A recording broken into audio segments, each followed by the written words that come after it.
अस्सलाम वालेकुम, मैं हूं मोहम्मद अकबर बाजवा आपके साथ फेस टू फेस। और ताहिर मलिक साहब भी आज प्रोग्राम में मेरे साथ लाहौर स्टूडियोज़ में ही हैं। आज हमने कुछ बात करनी है पाकिस्तान की अफगान पॉलिसी के हवाले से, और ओवरऑल इस हवाले से बात करेंगे कि पिछले कुछ अरसे से हम देख रहे हैं कि ख़ास तौर पर जो मशरकी बॉर्डर है पाकिस्तान का, वहाँ पर जो TTP की तरफ से अटैक्स हैं वो बहुत बढ़ते जा रहे हैं। हमारे बहादुर जवान इस धरती के सपूत इस धरती पे कुर्बान होते जा रहे हैं, और उसकी एक बड़ी वजह यहाँ पर यह है कि अफगान हुकूमत जो है वो पाकिस्तान के साथ ना वो ताउन कर रही है, ना उन्होंने जो मुआहदा किया था उसकी पासदारी कर रही है, और ना इस बात का पास रख रही है कि पाकिस्तान अफगान तालिबान के साथ कैसा रवैया, क्या मामला रवा रख चुका है पास्ट के अंदर, और आगे मामला क्या सूरत हाल इख्तियार करेंगे। वज़ीर दिफा ने जो ट्वीट की है ख्वाजा आसिफ साहब ने, वो बहुत इंपॉर्टेंट है। एक तो उन्होंने इस चीज़ की बात की कि अफगानिस्तान हमसाया मुल्क है, बरादर मुल्क है, लेकिन उसके बावजूद वो हक नहीं अदा कर रहा कि जो उसको करना चाहिए। पाकिस्तान के बड़े एहसान आते हैं अफगानिस्तान के ऊपर।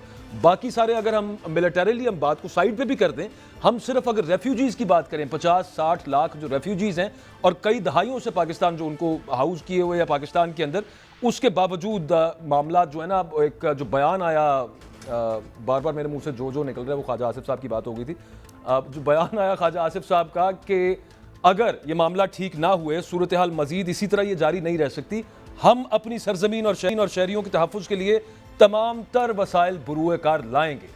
ये अलार्मिंग स्टेटमेंट है इन द सेंस कि Pakistan is a very strong country, Pakistan is a very strong army. Pakistan आगे क्या मामला कर सकता है, जो वहाँ पर सेफ हेवन्स हैं TTP की, क्या पाकिस्तान फिर यूनिलैटरली उनके ऊपर अटैक करेगा?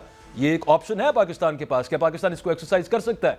और फिर क्या अगर ये किया जाए तो क्या अफगान तालिबान प्रोवोक हो जाएंगे, और क्या खुदा न खास्ता कहना नहीं चाहिए, लेकिन मतलब क्या इस तरह की सूरत हाल बन सकती है कि अफगानिस्तान के साथ पाकिस्तान की कोई जंग हो और वो वाला बॉर्डर जो है वो फिर अगेन शोरसदा हो जाए? तो इस सब मामले पे बात करने के लिए हमारे साथ जनरल रिटायर्ड नईम खालिद लोधी साहब मौजूद हैं। Thank you very much sir, आपने अपना बड़ा कीमती वक्त दिया है।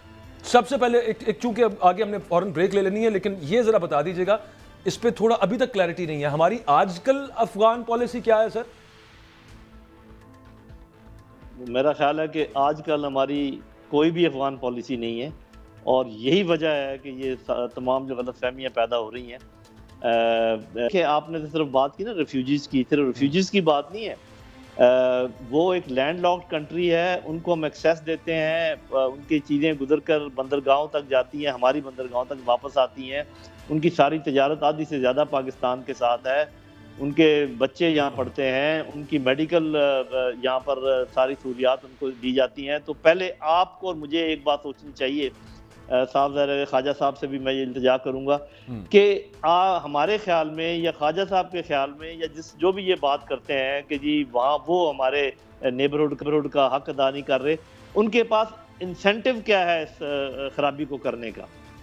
और क्या किसी और के पास इंसेंटिव है कि ये काम खराब हो? कौन चाहेगा कि अफगानिस्तान और पाकिस्तान के ताल्लुकात ठीक ना हो? कौन चाहेगा कि वहाँ पर जो इन्वेस्टमेंट है चाइना की वो आगे पाकिस्तान में ना बढ़े और ग्वादर तक ना जाए? कौन चाहेगा कि ईरान के साथ ताल्लुकात हमारे ठीक ना हो? तो ये बड़ी चीज़ों पे गौर करने की ज़रूरत है, और ऐसे फिंगर पॉइंटिंग एकदम नहीं करनी चाहिए। आपको पता है हैबतुल्लाह अख्विंद ने क्या कहा है? सिर्फ ये 1 हफ्ता पहले की बात है, जो भी पाकिस्तान पे हमला करेगा वो हमारा दुश्मन है। ये बात सब जानते हैं, उन्होंने कही है। दूसरी बात ये है कि 3-4 बड़े हाई प्रोफाइल ऐसे लोग मारे गए हैं अफगानिस्तान में जो हमें मतलूब थे। तो क्या ख्याल है कि वो उनकी मुआवनत के बगैर मारे गए हैं? तो हम पाकिस्तान इतना बड़ा मुल्क है, हमारी एक एस्टेब्लिश्ड फौज है, हमारी इंटेलिजेंस एजेंसीज हैं। क्या आपकी सरजमीन तमाम टेररिज्म से पाक है? क्या यहाँ पे स्लीपर सेल नहीं हो सकते? तो मेरे भाई बहुत एहतियात से बात करनी चाहिए थी, जो कि नहीं की गई है मेरे ख्याल में। और उनसे भी पूछा जाए कि उनको क्या शिकायतें हैं, और ये आपस जैसे अभी बहुत अच्छा किया कि सिपा सालार ईरान गए हैं, जो कि असल काम तो फॉरेन मिनिस्टर का था, वो तो खैर अपने आप को वज़ीर आज़म बनाने के चक्कर में और दूसरे कामों में लग गए हैं। उनको अभी अफगानिस्तान में भी जाना चाहिए, और ये पैगाम इधर से देने के बजाय अच्छे तरीके से उधर देना चाहिए। ये डिप्लोमेटिक नॉर्म्स के खिलाफ है कि आप किसी एक वाक़े का पूरा मलबा जो ना उनके ऊपर डाल दें, और वहाँ से जो जवाब आएगा। लोधी साहब आप दुरुस्त कह रहे हैं, हम तो आपसे एग्री करते हैं, लेकिन मैं बहरहाल ये समझने से कासिर हूँ, आपसे समझने की कोशिश करूंगा कि क्या पाकिस्तान के डिफेंस मिनिस्टर ख्वाजा मोहम्मद आसिफ साहब अपने ओन के ऊपर ऐसी बड़ी स्टेटमेंट दे सकते थे जिसकी रेपरकशंस इस तरह की निकले। लेकिन मैंने चूंकि एक छोटी सी ब्रेक लेनी है यहाँ पे, वापस आते हैं तो यहीं से कंटिन्यू करते हैं गुफ्तगू को। Stay with us.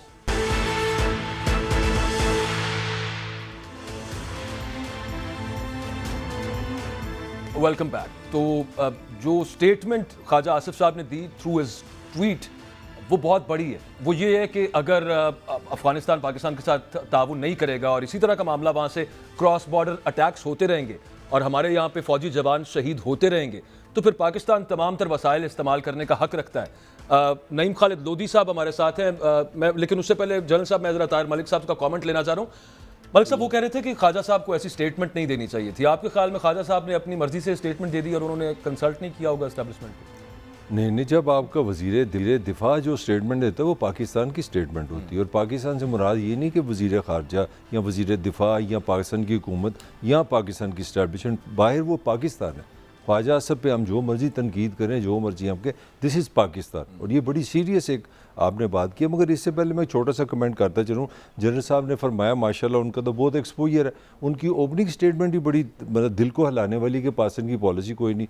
जहाँ तक मुझे याद पड़ता है इस मुल्क का एक वज़ीर आज़म भी है, जहाँ तक मुझे याद पड़ता है एक वज़ीर ख़ारजा भी है और वज़ीर ममलकत ख़ारजा भी है, ख़तून भी है, मर्द भी है। तो मेरा ख्याल है फिर अभी तो पिछले दिनों एक कॉमेडी पूरी दुनिया हंसी कि स्विट्ज़रलैंड का वज़ीर ख़ारजा पाकिस्तान आया तो ना वज़ीर ख़ारजा यहाँ पे है, ना वज़ीर ममलकत यहाँ पे है, ना सेक्रेटरी ख़ारजा यहाँ पे है, और एमरजेंसी में हमें सेक्रेटरी ख़ारजा बनाना पड़ा। तो जो दुनिया की 5 बड़ी स्टेट इस तरह आप चलाएँगे तो मुझे बता दें फिर आपने वज़ीर ख़ारजा किस लिए और वज़ीर ममलकत बराए ख़ारजा जब जाते ही नहीं अफगानिस्तान। नहीं, मेरा आपसे सवाल ये है कि ख्वाजा आसिफ का काम है वज़ीर दिफा, ठीक है वो भी पाकिस्तान है, मगर where is Pakistan face, where is Pakistan वज़ीर ख़ारजा? हमारे लोधी साहब ने इतनी दिल आज़ारी वाली बात की है कि पॉलिसी कोई नहीं।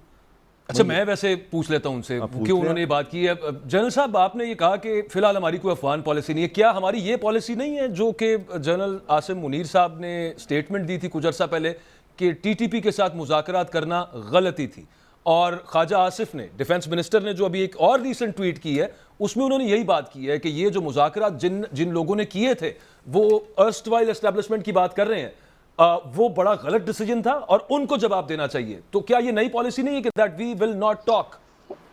ये पॉलिसी तो तहरीक तालिबान पाकिस्तान के मतलब है ना, जो कि बिल्कुल ठीक है, बिल्कुल दुरुस्त है। लेकिन अफगानिस्तान एक अलग मुल्क है, एक आज़ाद मुल्क है, एक आपका हमसाया मुल्क है।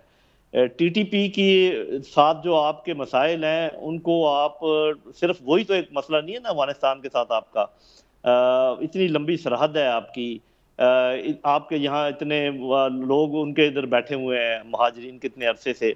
उसके अलावा आप जैसे मैंने कहा कि वो तो कोई कारोबार ही नहीं कर सकते अगर पाकिस्तान रुकना चाहे। तो पहली बात तो ये है कि जो आर्मी चीफ ने मेरे ख्याल दी थी स्टेटमेंट वो ज़्यादा बैलेंस थी। उन्होंने कहा कि हमें तहफ़्फ़ुज़ात हैं। अभी तहफ़्फ़ुज़ात होना एक अलग बात है, जिसका मतलब ये है कि हम बातचीत कर सकते हैं, और दूसरा ये है कि ये ना समझा जाए ख्वाजा आसिफ साहब की बात से भी कि वो कोई जंग व जदल की बात कर रहे हैं।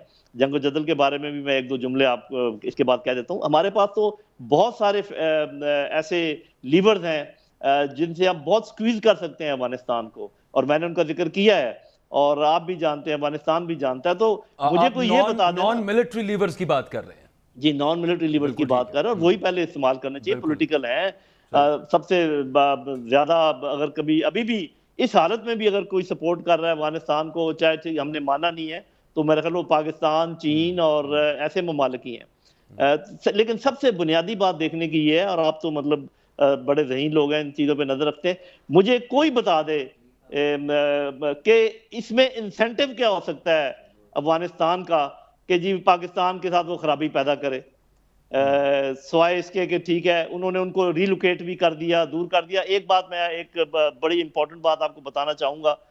आपको पता होगा कि उन्होंने मंशियात की कास्ट बिल्कुल ज़ीरो कर दी है। उसका प्रॉब्लम ये हुआ है कि जो मंशियात का कारोबार करते थे सरहद के साथ साथ जितने लोग थे बैरन से, उनकी रोटी ख़त्म हो गई। तो अब उन्होंने कोई ना कोई तो काम करना है ना, तो ये उसका शाखसाना भी हो सकता है। तो ये आपस में बातचीत करने की जरूरत है। आप गलत साइड पे जा रहे हैं। और वो जो बात है ना हमले करने की, और पाकिस्तान बड़ा मजबूत मुल्क है, तो याद रखें कि जो अर्स्टवाइल यूएसएसआर था वो बहुत मजबूत कंट्री था लेट्स नॉट पाकिस्तान के गो देयर मुकाबले जनरल में। साहब, मेरी ये सिर्फ छोटी सी अर्ज ये सुन लीजिए कि अगर पाकिस्तान की जो ड्यूरेंट लाइन के उस पार जो बॉर्डरिंग एरियाज के अंदर कहीं पे सेफ हेवन्स हों, टीटीपी कमांडर्स की, टीटीपी की, जहां से यहाँ पर हमले हो रहे हैं और हमारे जवान उसमें अपनी जानें निछावर कर रहे हैं मुल्क के ऊपर, क्या पाकिस्तान ये राइट नहीं रखता? अब तो ये इंडिया पाकिस्तान के साथ ये हरकतें करने पे आ जाता होता है, और ओवरऑल आपके मुल्क के अंदर अगर ये सब कुछ हो रहा है तो आप सिर्फ अगर एक यूनिलैटरल स्ट्राइक कर दें तो क्या पाकिस्तान को ये नहीं करना चाहिए आपके ख्याल में, या ये ऑप्शन ही नहीं है? जी, मेरा ख्याल है कि इसलिए नहीं करना चाहिए कि आपको हिस्ट्री से सीखना चाहिए, आपको ज्योग्राफी से सीखना चाहिए। मेरी ये बात नोट कर लें, आप एक स्ट्राइक करें, एयर स्ट्राइक इन उनके ऊपर, ये जो आप बात कर रहे हैं, अगले 20 साल तक आप फंस जाएंगे एक ऐसे दलदल में जो कि निकलना आपके लिए मुश्किल हो। आपने देखा नहीं है, आपके सामने पूरी दुनिया की फौजें वहां से जलील होकर नहीं निकली। आप क्या बात करते हैं? वो हमारा मुसलमान भाई मुल्क है, उनके साथ हमारा इस किस्म की बात भी नहीं होनी चाहिए जिस चीज का हम जिक्र कर रहे हैं। ये वही इसको मामला ये मलिक साहब हाँ। आ गया है, हम फिर वहीं पे आ गए हैं दोबारा फंस नहीं, गए। मैं जनरल साहब से इसी वाले से रहनुमाई चाह रहा हूँ। जनरल साहब, जब यहाँ पे करजई की या गनी की जो हुकूमत थी तो हमारे यहाँ यही हमारी अंडरस्टैंडिंग थी कि भारत नवाज हुकूमतें और पाकिस्तान में टेररिज्म हुआ, टीटीपी, वो उसमें जाने की ज़रूरत नहीं है। फिर हमें ये बताया गया, उसमें पाकिस्तान के जो सर्विंग जनरल साहब थे वो भी गए, हमें पता लगा कि तालिबान, जो आपने कहा, अल्लाह का शुक्र है हमारे भाई हैं, वो मुसलमान हैं, कि हमें ये लगा कि एक इस्लामी बरादर हमारी हुकूमत आ गई है। आज सूरत हाल ये है कि अफ़गानिस्तान जब तालिबान की कंट्रोल में है तो उनकी आर्मी की ट्रेनिंग इंडिया कर रहा है, तो हम किधर गए? हम तो वहाँ चाय पी के बड़ा एक सेलिब्रेशन का हमने तासर दिया था कि हम दो भाई इकट्ठे हो गए हैं, तो ये किधर, वेयर वी आर रॉन्ग? हाँ जी, पहली बात तो ये कि वो जो ट्रेनिंग कर रहे थे वो लोग वापस आ गए हैं और बड़े बड़े मुतनफ़र होकर वापस आए हैं। अभी कोई ट्रेनिंग वहाँ पर इंडिया नहीं कर रहा अफगानिस्तान की। बहरहाल बात ये, आप ये देखें कि आपके ख्याल में अफगानिस्तान हमसे क्या एक्सपेक्ट करता था? मैं सिर्फ थोड़ी देर के लिए उनका जी, हैट बताएं सर, पहनता हूँ। बताएं। वो ये एक्सपेक्ट करता होगा कि भी कम से कम बाकी मुल्कों को साथ मिला के, चीन को साथ मिला के कुछ यहाँ पर हमें कोई रिकग्नाइज कर लेते या कोई इस किस्म का, और बाकी दुनिया जो राग लाप रही है कि जी आपने ये नहीं किया और आपने वो नहीं किया, कि हमारे जो अंदरूनी मामलात हैं हमें वो ना करते। उसके अलावा आप कभी जाके देखें तोरखम के बॉर्डर के ऊपर जो जिल्लत होती है, वहाँ से जो बच्चे बच्चियाँ छोटी छोटी गठरियाँ लेकर आते हैं, उनका ख्याल था कि आप मार्केटें बनाएंगे। जब हमने ईरान के साथ तो भी बना ली है, आप पूरे बॉर्डर के साथ मार्केटें बनाएंगे, उनके लोग आएंगे, उनके पास तो और जरिए माश भी नहीं है। अब खासकर जब आपने नारकोटिक्स भी उन्होंने बिल्कुल बंद कर दी है, आप उनके लिए आसानी पैदा करेंगे आने जाने में, ये सारी चीज़ें। ऐसा कुछ भी नहीं किया हमने। जब उनको यूनिवर्सिटीज़ में औरतों की ज़रूरत थी कि बच्चियों को पढ़ाने के लिए, पाकिस्तान को सबसे पहले कहना चाहिए था कि जी हम अपनी लेडीज़ प्रोफेसर भेजते हैं, आप खोलें यूनिवर्सिटीज़ और आपका ये मसला हम हल करते हैं। कहा हमने उनको ये, हमने कहा कि हम आपका बैंकिंग निज़ाम खोल के देते हैं, हमने कहा कि हम आपको ये जनरल जो साहब, डॉलर्स यहां से जाते रहे हैं, उसी की वजह से अफगानिस्तान बचा रहा है बहुत, और अभी तक वो सब मामला चल रहा है। गंदुम यहां से जाती रही है, अजनास यहां से जाती रही हैं। उसके अलावा सक्सेसिव प्राइम मिनिस्टर्स हमारे, एक वो जिनका मैं अभी नाम नहीं ले सकता और दूसरे जो अब हैं, वो बारहा दुनिया को ये कह चुके हैं कि भाई अफगानिस्तान को देखें, इस सिचुएशन को सीरियस लें। यहाँ पे टर्मोइल हुआ तो पूरी दुनिया फिर उसको बर्दाश्त करेगी। तो हम जी सब कुछ कर बिल्कुल, रहे हैं सर। ये वो बातें हैं जो मैं कह रहा हूँ, ये वो लीवर्स हैं जो आपके पास हैं। आप इनमें से सबको इस्तेमाल कर सकते हैं। ग़िज़ा अफगानिस्तान की यहाँ से जाती है, और जो आप बातचीत कर रहे हैं हम उनके लिए खड़े होते हैं। तो बजाय इसके कि आप कोई और बात करें, आप वहाँ जाके बिल्कुल बातचीत ठीक है। करें। अब जनरल साहब वहाँ देखिए, पर हमने जाएं। एक पॉलिसी बनाई विज़ावी टीटीपी, तहरीक तालिबान पाकिस्तान की। हमने बात नहीं करनी, हमने मुज़ाकरात नहीं करने, यहाँ पे लाके उनको आबाद करने की जो पॉलिसी, उस पर हम आते हैं, डिटेल में बात करते हैं थोड़ी सी, लेकिन वो गलत थी। अब वहाँ पे अमीर खान मुत्तकी साहब जो हैं, जो उनके फॉरेन मिनिस्टर हैं, वो अभी मई में बयान दे रहे हैं, महीना डेढ़ पहले भी वो ये कह चुके हैं कि टीटीपी के साथ बैठ के बात करें, ये बात करने से मामला ठीक होगा। पाकिस्तान वो आप अगर आपके दुश्मन है तो हम कुछ नहीं कर सकते, उसका ये आपकी हेडेक है, लेकिन बात करके ठीक होगा। हमने दूसरी पॉलिसी ली हुई है। ये दोनों एट लॉगर हेड्स हैं एक दूसरे के साथ, ये दोनों पॉलिसीज कंट्रास्ट है। ये इसमें इससे तो कोई फर्क नहीं पड़ता। वो एक अलग मुल्क है, हम नहीं उनकी बात मानेंगे, क्यों माने? हमारी अपनी पॉलिसी है, हम टीटीपी के साथ वैसे ही डील करेंगे जैसे हम चाहते हैं। उन्होंने अपना एक बयान दे दिया, ऐसे कितने बयान चारों तरफ से आते हैं। तो वो बात ये है कि असल में वो जो पंजाबी की कहावत है ना कि जो तगड़े बंदे को देखकर मुझे तरस आता है और लिसे बंदे को देख के मुझे गुस्सा आता है। तो ये जो ना जरा ध्यान रखें इस बात का, ऐसा नहीं होना चाहिए। और आप जो है ना डिप्लोमेटिक स्टेटमेंट्स तक महदूद रहें और डिप्लोमेटिक चैनल इस्तेमाल करें, वहाँ पर कोई जाएं, किसी से बातचीत करें, और ये धमकी अमेज लहजे जो है ना इनको इनसे गुरेज करें, इसलिए कि बहुत कुछ जो पाकिस्तान में हो रहा है मेरी ये असेसमेंट है, मैं गलत हो सकता हूँ, वो आपके अंदरूनी मसाइल से हो रहा है। आपके पास पॉलिटिकल इंतशार है, आपकी इकोनॉमी जो है ना वो उसके घुटने लगे हुए हैं। गुर्बत की ये हालत है कि रोटी जो 8 रुपए की थी आज 25 रुपए की है। उस तरफ नहीं आप देखते कि क्या टेररिज्म उसकी वजह से भी बढ़ सकता है या सिर्फ अफगानिस्तान की तरफ से बढ़ रहा है? नहीं, वो तो क्रॉस बॉर्डर अटैक्स है ना सर। इसमें जनरल साहब मेरा क्वेश्चन है, नहीं, सारे क्रॉस बॉर्डर नहीं है, जनरल साहब हमने कोई क्रॉस बॉर्डर नहीं है। पाकिस्तान की इकोनॉमिक कंडीशन आपके सामने, उसमें $1 बिलियन से ज़्यादा लगा के हमने बाढ़ लगाई। हमने तो कहा कि हमने बॉर्डर सील कर दिए, फिर अल्लाह का शुक्र है हमारे पास दुनिया की बेहतरीन एजेंसीज हैं। आप खुद अपना डिफेंस मिनिस्ट्री का हिस्सा रहे हैं, फिर अगर क्रॉस बॉर्डर टेररिज्म हो रहा है तो who is at fault? We are also at fault. आप जो बात इंडिकेट कर रहे हैं वो ठीक कर रहे हैं कि हमें जहाँ पर क्रॉसिंग होती है वहाँ की सर्वेलेंस स्ट्रॉन्ग करनी चाहिए, क्रॉस होते ही उनको पकड़ लेना चाहिए। लेकिन जैसे मैं कह रहा हूँ कि बहुत सारे स्लीपर सेल्स यहाँ पर मौजूद हैं। आपका ये बहुत बड़ा इलाका है बलूचिस्तान का, जहाँ पर छुपने की बहुत बेशुमार जगह हैं। आपके जो गुंजानाबाद शहर हैं इनके अंदर छुपने की बेशुमार जगह हैं।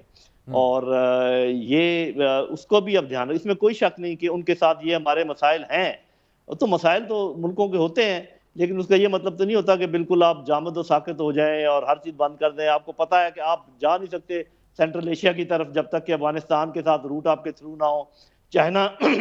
चाइना का जो सी पैक है वो मुकम्मल तौर पे फ्लावर हो ही नहीं सकता जब तक कि अफगानिस्तान में भी उनकी इन्वेस्टमेंट ना और ये उनका ये बंदरगाहें हमारी इस्तेमाल ना हो। तो हमारे तो बहुत हाई स्टेक्स हैं। लेकिन मैं एक बात आपको फिर दोहरा दूं, आप ये पता क्यों नहीं लगाते कि आपसे नाराज है कौन, और आप कौन नहीं चाहता कि ये आपके हालात ठीक हो? चलिए आप बता ही दें। चलो आप बता दें। शुरू से आप ये कह रहे हैं इंसेंटिव किसका है, आप राज खोल ही दें जरा, हमें तो नहीं समझ आ रही है किसका इंसेंटिव। मतलब ये कि देखें, इतना मुझे अच्छी तरह पता है, मैं आप लोगों को जानता हूँ। आप जैसे ज़हीन लोग इतने भोले नहीं हो सकते कि मेरी बात ना समझे। चले, अगर आप नहीं भी समझते तो आपके नाज़रीन समझ रहे हैं जो मैं कह रहा हूँ। अच्छा जनरल साहब, एक और बात है, अवामी सतह पे जो क्रिकेट मैचेस हुए हैं पाकिस्तान और अफगानिस्तान के, हम तो इसी जोन में बैठे रहे कि हमने दुनिया ये मॉडर्न हिस्ट्री में सबसे ज़्यादा महाजरीन अफगानिस्तान को हमने एंटरटेन किया, उनको रखा पाला यहाँ पे। तो जो गुस्सा है वो समझने से बाहर है जो क्रिकेट मैचेस में नज़र आया। क्या आपको क्या एक्सपीरियंस है वाई वो उनकी पाकिस्तान के बारे में ये जो परसेप्शन है कि लड़ाई से हमने डॉलर बनाए, बड़े बड़े हमने मतलब तरक्की कर ली और उनको यूज़ किया, ये इस पर आप क्या कहते हैं? देखिए, उनकी ये परसेप्शन बेसलेस तो नहीं है, आप भी जानते हैं और हम भी जानते हैं। आप ज़्यादा जानते हैं। जी नहीं, मैं ज़्यादा नहीं जानता। सबके सामने देखिए, कब एक साइड की मदद करते थे, कभी दूसरी साइड की। ये कि अगर पॉलिसी में यकसुई होती तो हमें मालूम होता कि हमने अफगानिस्तान की किसी भी जंग में किसी की साइड नहीं लेनी। वो एक दूसरा मुल्क है, उनके अपने अंदरूनी मामलात हैं, हम किसी की साइड नहीं लेंगे। हाँ, मुहाजिरीन का हम ख्याल रखेंगे, चाहे वो इधर से आए या उधर से आए, एक साइड से आए या दूसरी साइड से आए, लेकिन हमने साइडें नहीं हैं। अब वो सच्चे हैं, उनको दुख हुआ है, तो वो उनके जो उनके जख्म है उनके ऊपर मरहम रखने की जरूरत है। हमें अपने माजी को भी देखने की जरूरत है। हम बहुत उनके साथ भलाई कर रहे हैं इस वक्त, इसमें कोई शक नहीं है। लेकिन उसमें आप पीपल टू पीपल कांटेक्ट, आप मुझे ये बताइए कि आपका इतना बड़ा मीडिया हाउस है माशाल्लाह, कितने आपके लोग हैं अफगानिस्तान में, जरा सच सच बताएं मुझे, जो वहां के हालात आपको बताएं। ठीक है, और ये जियो के कितने हैं और ये समा के कितने हैं, ये बड़े बड़े जितने हमारे कभी किसी के नहीं। तो इसका मतलब ये है कि आपको तमाम खबरें अफगानिस्तान के बारे में मगरब से आ रही हैं, वो आपको बता रहे हैं कि वो बच्चियां बेच रहे हैं और वो ये कर रहे हैं। आपको ये कोई नहीं बता रहा कि वहाँ लॉ एंड ऑर्डर पाकिस्तान के मुकाबले में बदरजा बेहतर है, उन्होंने मंशियात बिल्कुल खत्म कर दी हैं। सर मुझे तो एक बात का पता है कि जब से ये सुकूत काबुल जिसको हम कहते हैं कि तालिबान की वहां पे रजीम आई है, उसके बाद से उनके डॉलर का रेट कायम है, हमारा $100 गिर गया। मैं एक छोटी सी इंफॉर्मेशन शेयर कर दूं। आज मैं पढ़ रहा था अफगानिस्तान में जो अफरात-ए-ज़ार है 1% है, हाँ, और पाकिस्तान में 29%। यहाँ से आप फर्क देख सकते हैं। अच्छा, ये जनरल साहब एक रेट्रोस्पेक्शन की तरफ मैंने जाना, क्योंकि मैंने आगे ब्रेक भी लेनी है। ये चीज जरा हमारे लिए क्लियर कर दीजिएगा। मैं अगेन दोबारा coming back to defence minister statement Khawaja Asif के, उन्होंने कहा कि जिन लोगों ने पीटीआई की हुकूमत में असेंबली में आकर मेंबरान को ब्रीफिंग दी कि अफगानिस्तान से टीटीपी को हम यहाँ पे लाके बसाएंगे और हजारों की तादाद में वो लेके आए, उनको चाहिए कि वो जाके शहीद होने वालों के वारसों को कुछ बताएं। मुझे सिर्फ ये चीज क्लियर कीजिए कि ये इशारा बड़ा सीधा सा है, पिछली एस्टेब्लिशमेंट की तरफ है और उस वक्त के जो डीजी आए थे उनकी तरफ है, और ये सिर्फ बता दीजिए कि ये जो पॉलिसी अगर आके उन्होंने ब्रीफ किया होगा तो ये एक पूरे लेवल के ऊपर हुई कि कोर कमांडर्स कॉन्फ्रेंस के अंदर इस पे कोई बहस हुई होगी, बनी होगी, ये दो बंदों ने तो नहीं बनाई होगी? मैं वैसे पूछना चाह रहा हूँ अपनी अंडरस्टैंडिंग के लिए। जी, इसमें तो कोई शक नहीं कि इस पर बहस हुई होगी। उस वक़्त के हिसाब से उन्होंने सोचा होगा, और बाज़ औक़ात आप एक चीज़ ट्राई करते हैं और वो नाकाम हो जाती है, ऐसी चीज़ें चलती रहती हैं। लेकिन आप ख्वाजा आसिफ साहब से ये पूछिए कि क्या वो मौजूद थे वहाँ पर जब ये ब्रीफिंग हुई थी? वो कहेंगे जी हाँ, वो मौजूद जी। थे। फिर दूसरा सवाल आप ये पूछिएगा कि आपने कौन-सा सवाल उठाया? आप भी तो इतने हाई स्टेचर के पॉलिटिशियन हैं, जो आज आप डिफेंस मिनिस्टर हैं, कि दिफा जब है बोलने वो, का इस वक्त जो वजीर दिफा हैं राना सनाउल्लाह साहब, वो इसकी वज़ीर दाखिला बाकायदा वो इसकी वज़ीर दाखिला है वो। वजीर दाखिला, सॉरी जी, वजीर दाखिला, सॉरी, अच्छा वो इसकी बाकायदा तारीफ कर चुके हैं कि ये बड़ी अच्छी जनरल पॉलिसी साहब, लेके वो आए हैं। आपसे मैं सवाल दोबारा रिपीट कर लेता हूँ, मुझे वो थोड़ा सा वो है, चाह रहा हूँ मैं आपसे, जो हमारी परसेप्शन थी कि तालिबान से पाकिस्तान का एक बड़ा एक आइडियल रिलेशनशिप बनेंगे, क्योंकि उसकी बड़ी हिस्ट्री है, उसमें मैं नहीं जाता, मगर वो हमसे ज़्यादा बाजू का लगता है कि इंडिया और अफगानिस्तान के आज अच्छे ताल्लुकात हैं। इसकी क्या वजह है? इसके पीछे क्या फोर्सेस है? इसकी वजह यह है कि हिंदुस्तान की डिप्लोमेसी ने बड़ी कोशिश के बाद, आपको पता है कि उनके वज़ीर ख़ारजा गए हैं उधर, आपके तो वज़ीर ख़ारजा अभी तक वहाँ नहीं गए। और वहाँ जाके उन्होंने लंबी चौड़ी बातचीत की है। वो जब उन्होंने ये टेक ओवर कर लिया था अफ़गानिस्तान, तो वो एक्सपेक्ट करते थे पाकिस्तान से भी कोई चीज़ें। जब पाकिस्तान जाके खड़ा हो गया मगरिब के साथ, उन लोगों के साथ जो कि दुश्मन थे अफ़गानिस्तान के, तो उन्हीं की ज़ुबान बोलने लगा कि आप ये करते हैं, इंक्लूसिव गवर्नमेंट नहीं है, आप औरतों के साथ ये करते हैं, हम आपको नहीं मानेंगे। तो फिर आप उनसे क्या एक्सपेक्ट करते हैं? अरे भाई, ये दो रोया होती है रिलेशनशिप, या यक रोया होती है? मगर साहब, मगरब की बात कर रहे हैं, दोहा मुआहदा कराने वाला भी तो मगरब ही है ना, वहीं पे तालिबान भी जाते हैं, तो ये भी कन्फ्यूजन है फिर। नहीं, कोई कन्फ्यूजन नहीं है। दोहा मुआहदा कोई उन्होंने अपनी कोई प्यार मोहब्बत की वजह से नहीं किया था, वो नक्को नक हो गए थे। मुआहदा किए बगैर उनके पास कोई चारा कार नहीं था। तो दोहा मुआहदा उन्होंने किया है, बड़े अच्छा काम किया है। और लेकिन आपको ये पता होना चाहिए कि अफ़गान तालिबान ने अपने ज़ोर बाजू से दोहा मुआहदा करवाया है। किसी ने उनको वो नहीं दिया, खैरात में नहीं दिया है वो। नहीं सर, उन्होंने डॉलर भी तो लेने थे ना, 9 बिलियन से ज्यादा पैसे थे, कोई नहीं मिले, वो तो नहीं मिले ना। फिर मजबूरी तो वीकनेस आ गई ना। वो जो सिर्फ कैश रह गया था, कोई वीकनेस नहीं थी। अच्छा नहीं, अब देखें, लास्ट चीज, जनरल साहब, लास्ट चीज, ये दो तरह की चीजें हैं पाकिस्तान के अंदर जिनके ऊपर ये डिबेट चल रही होती है। वो मैं कहूँगा दो पॉलिसीज हैं। एक ये है कि कोई गुड तालिबान बैड तालिबान कोई नहीं होता, तालिबान आर बैड और हमने कोई बातचीत नहीं करनी। अब चूंकि वो गवर्नमेंट में आ गए हैं, तो या कुछ एक फैक्शन यहाँ पे ये डिबेट करता है कि ये पीछे वाले जो थे, ये वहां पे जाके चाय पीते रहे, ये बड़ा गलत काम किया इन्होंने अमेरिका को नाराज कर दिया, इनको इतने उनके साथ कुर्बतें नहीं बढ़ानी चाहिए। इस पे डिफरेंट बहस चलती रहती है और इंतहाई कॉन्ट्राडिक्टरी पॉइंट ऑफ व्यूज रहते हैं। मेरी सिर्फ इतनी सी गुजारिश है, अगर ये असेंबली के अंदर और तमाम फरीकैन, पाकिस्तान के शहरी और उनके रिप्रेजेंटेटिव्स और जो हमारे इदारे हैं, वो बैठ के अगर एक दफा इसको और ओपनली डिसाइड कर लें, सबकी मंशा के मुताबिक, समझबूझ के मुताबिक, कलेक्टिव सेंस के मुताबिक, तो शायद एक दफा को बेहतर पॉलिसी बन जाए। क्योंकि मैं तो अभी गिनवा सकता हूं यहाँ पे 8 दफा तो पॉलिसी चेंज हुई है अफगानिस्तान को लेके हमारी 20-30 साल।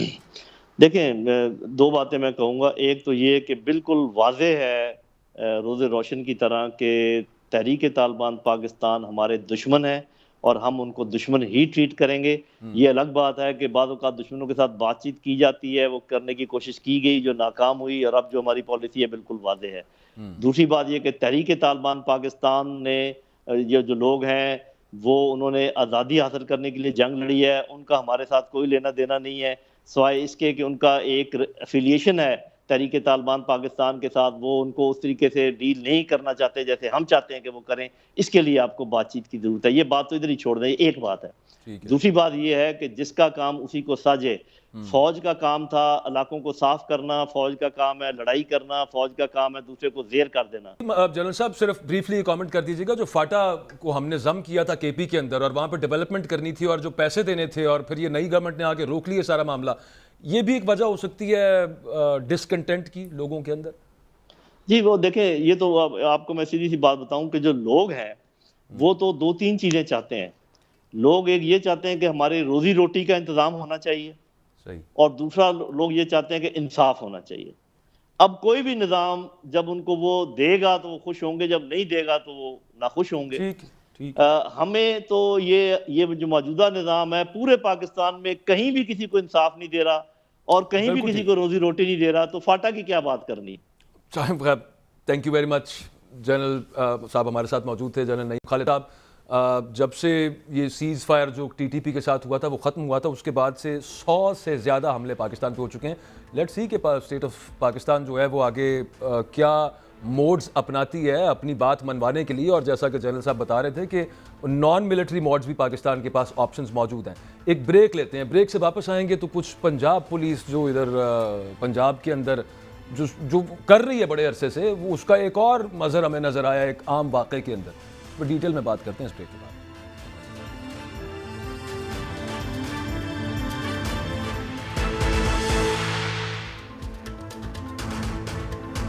एक वाकया पेश आया, कसूर की तहसील है चूनिया, वहाँ पर एक घर के अंदर पुलिस ने घुस के, अब पता ये चला कि जनाब 15 की कॉल थी, कोई कब्जे का मामला था, वहाँ पर कब्जा बागुजार कराने पुलिस पहुँच गई, जिसका कोई लेना देना नहीं है इस काम के साथ। अलबत्ता वो फुटेज आपको दिखा देते हैं, वो ज़रा आप साथ देखें और आपको बताते हैं कि मामला हुआ क्या। लोग कह रहे थे कि जनाब ये पुलिस पे जो है ना बड़ा तशद्दुद किया, अवाम ने डंडे मारे, ईंटें मारी। एक्चुअली मामला ये हुआ था, ये आपके सामने किसी ने बेचारे ने छुप के फुटेज बनाई है। मलिक साहब, ये घर के अंदर सिर्फ खवातीन है, सिर्फ खवातीन है। फुल स्क्रीन चलाएं जी, फुल स्क्रीन दिखाएं जरा सबको भी क्या मामला इन्होंने वहां पे किया है।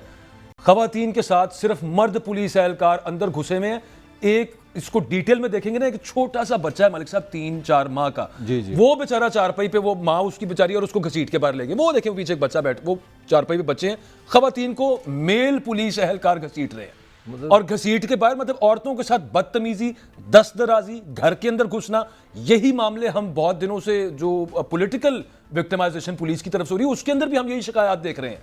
और ओवरऑल इसका मजर हमें यहाँ पे भी नजर आ गया कि नॉर्मल एक वाकया है, पुलिस का लेना देना कोई नहीं कब्जा बागुजार कराने से। यहाँ पे जब तक अदालत के वहाँ पे बैलेफ ना गया हो या अदालत की डिक्री कोई ना हो, पुलिस वहाँ पे पहुँच गई है। और ये माशाल्लाह पंजाब पुलिस, आप चेक करें कारनामे इनके। यार देखिए, दो चीज़ें ये पुलिस की, थोड़ी सी बैकग्राउंड में भी जाएंगे, हिस्ट्री में जाएंगे, मगर एक बात मैं आपको कह सकता हूँ, इनकी ट्रेनिंग ना, इनके पास टेक्नोलॉजी है तफ्तीश की, ना इनकी ट्रेनिंग है। इनकी जो कोर है ना, इसकी कौन सी ट्रेनिंग होती है मलिक साहब? देखो अकबर, ये पासन में एक और बड़ी मिसपरसेप्शन है। जब आप सरकारी मुलाजिम होते हैं ना, तो आपके पास एक ऑप्शन होती है, एक होते हैं लीगल ऑर्डर, एक होते हैं इलीगल ऑर्डर। हम GNN में काम करते हैं, मतलब अगर मेरा जो सुपरवाइजर है वो मुझे कह दे कि जाके पाकिस्तान की बेइज्जती करो, तुम आप आर्ग्यू इस चीज़ के अगेंस्ट कर रहे हैं कि तमीज़ नहीं सिखाई जा सकती? नहीं, मैं आर्गूमेंट ये नहीं कर रहा। मैं आर्गूमेंट ये कर रहा हूँ कि जब आप कहीं पे काम करते हैं, मेरा अगर हेड मुझे ये कि इस शो में तुम पाकिस्तान के नज़रिए के खिलाफ बात करो, मैं कहूँगा मैं नौकरी छोड़ दूंगा, मैं इसके खिलाफ बात नहीं करूँगा। इस पुलिस को ये बताने की जरूरत है कि भाई there are some legal orders, there are some illegal orders. ये पुलिस की एंड यू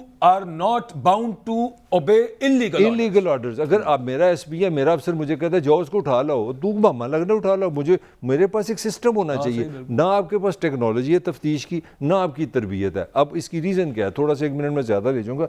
ये 1860 में जब अंग्रेज़ बहादुर यहाँ पे आया ना, तो 200 साल उसने हुकूमत की है इंडिया पे। बंगाल उसके बाद 200 साल रहा, पंजाब रहा 100 साल। तो पंजाब को साइकोलॉजिकली रैक करने के लिए, जलील करने के लिए, घटिया बनाने के लिए ये पुलिस इजाद की गई थी 1861 से। ये हाँ, इसका खौफ इतना था, मतलब जो हमारे बड़े में बताते हैं, वो कहते हैं कि जो बाकी का इंडिया यूनाइटेड था उसमें दूसरे सूबों में ये कहा जाता था कि अगर तुमने बाज रहना है तो फिर हम पंजाब पुलिस बुलाएंगे। तो इनके अंदर वो एक चीज़ डाली गई कि ये लोग हैं ना, ये रियाया है, ये घटिया लोग हैं, ये मजलूम है, ये गुलाम है, तुमने इनको मारना है। जब आपने ये बताया ही नहीं कि देखो एक रियासत जो आज अल्लाह का शुक्र है ये पासन बना है, वो रियासती एक ऑक्यूपेशनल, एक कब्ज़ा ग्रुप था। बरतानिया एक असल कब्ज़ा ग्रुप था, उसने ये पुलिस बना के उसने इसके खून में, इसके खमीर में डाल दिया, गरीब आदमी को पकड़ लो। दुनिया में जो मॉडर्न रियासत बनी है उसमें पुलिस अलामत है दोस्ती की, प्रोटेक्शन की, तहफ़्फ़ुज़ की। यहाँ पे मैं तुम्हें अपने एक बड़ा मज़ेदार वाक़या सुनाऊँ। गलती तो खुद पुलिस में रहे, वो कहानी छाड़ दियो। मैं तेरा मम्मी डैडी कहानी सुनाऊँ तुम्हें। मैं अमेरिका में पढ़ता था, तो वहाँ पे उसने ना हमसे पूछा थर्ड वर्ल्ड के लोगों के, तुम्हें सबसे ज़्यादा किससे डर लगता है? बिल्कुल ऑनेस्ट तुम्हें बताने लगो। हर बंदे ने बताया, किसी ने कुछ। मेरी बारी, मैंने कहा मुझे सबसे ज़्यादा डर लगता है जब मैं पुलिस देखता हूँ। Class were shocked, they were upset. उनके वो किस तरह? मैं कहा मुझे पता है पुलिस ने मुझे देख लिया गली में तो मेरे से पैसे मांगेंगे, कान फड़ा देंगे, गाला कटेंगे, बेइज्जत करेंगे, तौहीन करेंगे। तो ये जो अंदर लोगों ने, मैं ये नहीं कह रहा कि अच्छा काम किया लोगों को, वो अपनी जगह, मगर लोगों के अंदर पुलिस कभी दोस्त नहीं बनी, अवाम दोस्त नहीं बनी। मैं वैसे आपको अपनी तफज़ के लिए नहीं समझते। एक छोटा सा आपको वैसे एनेक्डोट दे दूं इस मामले के ऊपर भी। ये जो वाकया हुआ है चूनिया के अंदर, ये कसूर के अंदर, जो कसूर के अंदर DPO साहब है ना मलिक साहब, वो पता है कौन है? जो मॉडल टाउन वाकया 2014 में हुआ था ना, जिसमें 14 लोग मारे गए थे, सीधी गोलियां सीधी गोलियां फेसेस के ऊपर लगी थी। उस वक्त जो SP मॉडल टाउन थे, तारिक अजीज सिंधु साहब वो इस वक्त डीपीओ कसूर है, तो फिर इस तरह नहीं जिनकी हदूद के अंदर भाई प्रेसिडेंट के अंदर ये सब अगर मामला हुआ। आपके यूनिफॉर्म में जब वो अब तो कॉमेडी हो गई है कि हम जब एतजाज़ हसन की बात करते हैं रियासत माहौल दी है, अगर माँ इस तरह सामने गोलियां मारे और वो बंदा मजीद तरक्की करके किसी और जगह चला जाए, तो इसका मेरा पॉइंट ही नहीं आप समझ रहे। ये पुलिस को अवाम दोस्त हमने बनाया नहीं है, अंग्रेज ने बनाया था। नहीं तो केपी पुलिस को क्या है फिर, वो क्यों ठीक है? फर्क है, मैंने ये वो तो क्यों ठीक है भाई, वो इसलिए ठीक है कि पंजाब को अंग्रेज की अंग्रेज, पंजाब वाज ए किंगडम, अंग्रेज के एजेंडे में था कि पंजाबियों को ज्यादा घटिया बनाना है, इनको तशद्दुद करना है, मैं इस पे एक आर्गुमेंट देता हूं आकर तोड़नी है। मैं क्राइम रिपोर्टिंग करता रहा 5-6 साल, और एक यहाँ पे एक एएसपी साहब आए जो सीएसएस करके आते हैं ना, पीएसपी, एक एएसपी साहब यहाँ पे आए, उनका ताल्लुक बुनेर से है, अच्छा, पठान है, केपीके से हैं वो। यहाँ पे लाहौर के अंदर एक जगह पे वो उनका पहला दूसरी यहाँ पे पोस्टिंग थी, मैं उनके साथ बैठा हुआ था, उनसे अच्छी सलाम दुआ हो गई, उनसे दोस्ती सी। तो वो एक दिन ना हुआ क्या कि एक और उनके सीनियर आए और उन्होंने आके कोई मतलब ना पंजाबी जैसे कहते हैं ना, ला पा के हाथ से फड़ा देना अपने जूनियर को। इंस्पेक्टर के साथ उन्होंने ये किया है कि एसपी साहब ने, वो गए तो वो एएसपी साहब, अच्छा वो अब एसएसपी हैं, वो एएसपी साहब जो है, खुदा की कसम वो मुझे पूछना शुरू, कहते हैं यार ये अकबर ये पंजाब में यूं होता है। मैंने कहा क्या मतलब? कहता है यार इन्होंने क्या बात, किस तरह किस लहजे में बात की है। मैंने कहा क्या मतलब है आपका? खुदा की कसम आगे से वो कहते हैं ये अगर केपी में होता ना और एक मैं सिपाही के साथ ये काम करता तो मुझे गोली मार देता आगे। मैं अब आप सिर्फ यहाँ पे पुलिस को मोर्द इल्जाम ना ठहराएं, थोड़ा सा कुछ लोगों का भी मामला उधर आता है। मेरा सवाल ये है कि चलो अंग्रेज को तो हमने तनकीद कर दी, वो चला गया, 47 से 2023 तक हमने इनका सियासी इस्तेमाल बंद नहीं किया।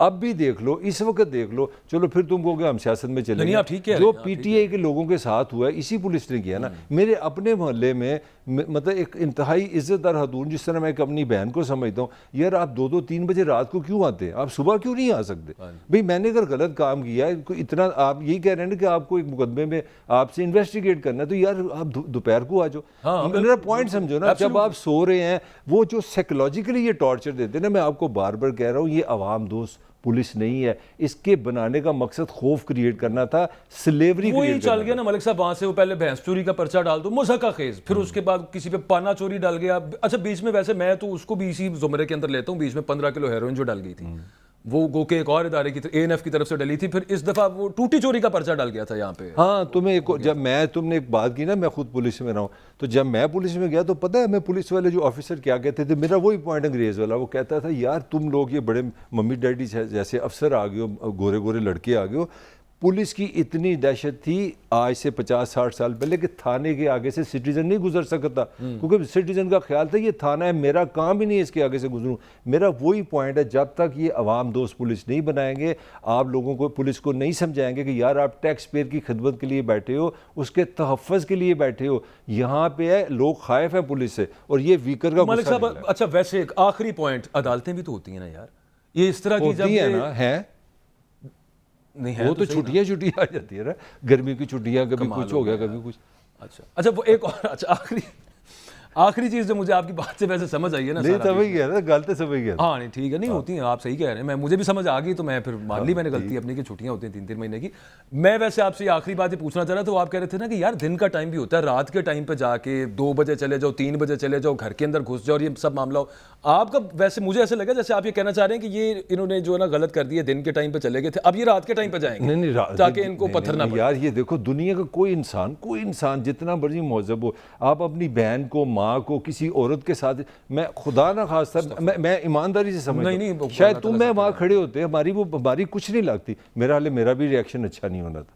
यार ये ह्यूमन फैक्टर देखो ना, ह्यूमन फैक्टर देखो, आप आए हैं, आपके पास पावर है, आप समझ सकते हैं कि ये लोग बच सकते हैं आपसे, वो आपके पास ऐसी ऐसी जियो फेंसिंग आ गई, ऐसी ऐसी चीज़ें आ गई हैं पाकिस्तान की, जब तक आप जिंदा आप बच ही नहीं सकते। अच्छा महकमा दाखिला की भी रिपोर्ट आई हुई है मलिक साहब, उस पर भी कुछ बात करनी थी हमने आज, वो जो सेक्सुअल अब्यूज़ की बात कर बच्चों, ये बहुत बड़ा डिसऑर्डर है, ये बहुत बड़ा समाजी मसला है, ये इतना तकलीफ दे है कि मैं समझता हूँ कि कोई भी बच्चा जो होता है फूल होता है, वो आपका कल होता है, आने वाला कल होता है। किसी भी कौम का जो अगर आपने गेज करना है ना कि इनका कल कैसा है किसी का, तो वहाँ के बच्चे हैं। पहले तो हमने पहला जुल्म ये सुन लो कि 3 करोड़ बच्चे तो हमने सड़कों के हवाले कर दिए, स्कूल ही नहीं भेजा।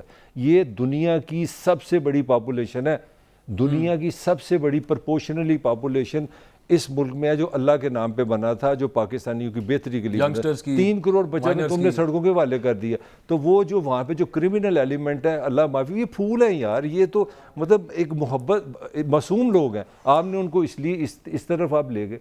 किधर है रियासत की? फिर वो तुमने कहा यार ये They've been abused, अस्तगफिरुल्लाह, more than उसमें को डाटा कितना लड़कियां, खौफनाक है, girls, हाँ, कितना नहीं, वो तो है। खौफनाक है। अच्छा, लास्टली चूंकि टाइम अब कम है, मैं एक पॉलिटिकल भी एक वो डेवलपमेंट थी वो भी मैंने डिस्कस करनी थी। परवेज इलाही साहब को बेला आखिर जो है ना वो जमानत का मामला कुछ बन रहा था, वो उनकी पार्टी वाले को रोबकार वगैरह लेके चले गए, लेकिन at the very same time हुआ क्या, डीसी लाहौर ने उनकी नज़रबंदी के अहकाम जारी कर दिए। मतलब परवेज इलाही से कोई नक्श अमन का खतरा है? जो पर नज़रबंदी इसी वजह से होती ना कि यार ये बंदा बाहर आके पता नहीं क्या करेगा। वो नज़रबंदी ख़त्म हो सकती है अगर वो प्रेस कॉन्फ्रेंस कर दे, वो तो पता नहीं उनको बताया किसी ने नहीं।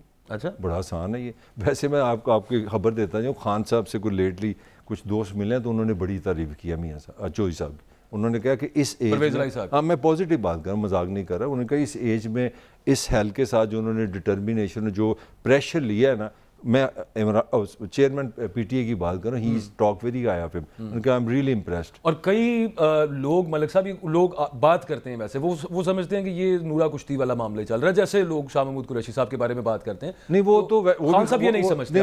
वो भी अंदर से जो चेयरमैन का हल्का है ना, वहाँ पे अच्छी खबरें नहीं है। वो अंदर से कहते हैं ना, वो कुरैशी साहब के लिए सॉफ्ट कॉर्नर खत्म हो गया, वो थोड़ा सा ग्रे एरिया में चल। लेकिन परवेज इलाही साहब के लिए है, he talking very high of him. अच्छा, मतलब यानी कि वैसे चेयरमैन का पता कोई नहीं होता, हर हफ्ते वो भी बदलते रहते हैं, पता नहीं अगले हफ्ते की कहते हैं। नहीं, वो तो डिपेंड करता है ना, अब आगे से वहां से भी क्या मामला। नहीं वो गैर मुस्तकिल मिजाजी। चौधरी शुजात साहब बार बार जाके जो मिले हैं, और आपके पास आपकी, चूंकि मुझे पता है आपकी मुलाकातें भी हुई हैं रेलेवेंट बंदों के साथ पीएमएलक्यू में, तो वो तो बताते रहे हैं चौधरी साहब, बार बार उनको जाके मनाते रहे हैं कि यार छोड़ें, दफा करें, ये सब कुछ खत्म हो जाता है, ये जितने पर्चे केसेस हैं सारा कुछ खत्म हो जाएगा। ये भी कमाल है वैसे पाकिस्तान। वही मैंने तो, आप आ जाएं जनाब, दोबारा आप पीएमएलक्यू में आ जाएं, लेकिन चौधरी साहब, चौधरी परवेज इलाही साहब, वो ही इज नॉट मेरा कन्विंस्ड। उसमें भी अभी मोनस का अभी भी एक फैक्टर है। अच्छा, मोनस का फैक्टर इतना स्ट्रॉन्ग है कि मेरी जो इतलात है वो ये है कि वो वहां तक मोनस ने ये स्टैंड लिया कि अगर चौधरी, मतलब मैं खबर नहीं दे रहा, इज सिटिंग इन स्पेन और वहां से वो खुद वाले साहब को कह रहे हैं कि आप डटे रहे हैं। नहीं, मेरी बात सुने, मैं आपको खबर दे रहा हूँ। वो जो अंदर से खबर मिली है, वो कह के उन्होंने कहा कि अगर मेरे वालिद साहब छोड़ भी जाए ना, अगर कार लीग में भी जाऊंगा, मैं मोनस इलाही पीटीए से नहीं निकलूंगा। ये मैं आपको खबर दे रहा हूँ।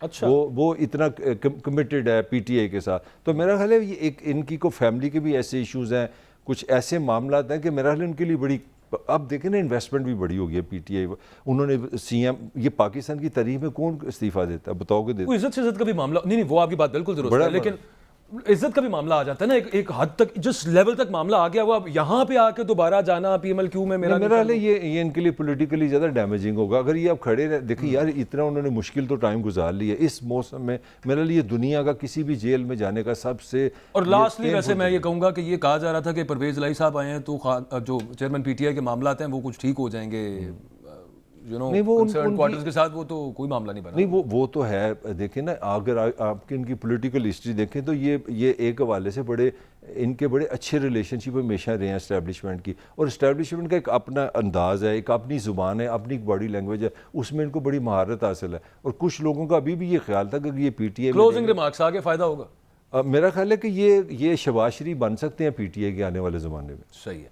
बिल्कुल ठीक। प्रोग्राम का वक्त खत्म हो गया जी, इंशाल्लाह आपसे कल तो थी। आज के प्रोग्राम का फीडबैक दीजिएगा। अल्लाह हाफ़िज़।